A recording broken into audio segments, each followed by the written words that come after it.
నిన్న అనంతపురంలో జరిగిన కాంగ్రెస్ పార్టీ ఎన్నికల శంఖారావం సభలో అఖిల భారత కాంగ్రెస్ కమిటీ అధ్యక్షులు శ్రీ మల్లికార్జున ఖర్గే గారు ఇందిరమ్మ అభయం అనే ఒక పథకాన్ని ప్రకటించడం జరిగింది. ఇది ఒక చారిత్రాత్మక పథకం. దేశంలోనే మొట్టమొదటిసారి ఆంధ్రప్రదేశ్లో కాంగ్రెస్ పార్టీ ప్రకటించినటువంటి పథకం.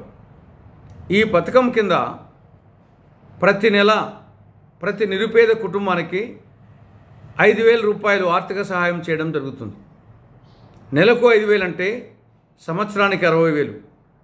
5 సంవత్సరాలకు 3 లక్షల రూపాయలు ఆర్థిక సహాయం చేయడం జరుగుతుంది.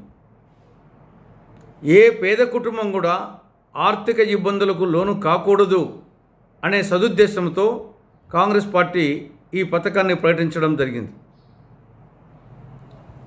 వైకాపా ప్రభుత్వం అమలు చేస్తున్న అన్ని సంక్షేమ పథకాలు కలిపి కూడా ఇందిరమ్మ అభయం పథకానికి సాటిరావు. ఈ పథకం మహిళా లోకానికి కాంగ్రెస్ పార్టీ ఇస్తున్నటువంటి వరం. ఈ పథకం పేదలకు కాంగ్రెస్ పార్టీ ఇస్తున్నటువంటి వరం. ఈ పథకం అమలు కావాలంటే కాంగ్రెస్ పార్టీ అధికారంలోకి రావాలి. కాంగ్రెస్ పార్టీ అధికారంలోకి రావాలి అంటే హస్తం గుర్తుపై ప్రజలు ఓట్లు వేయాలి.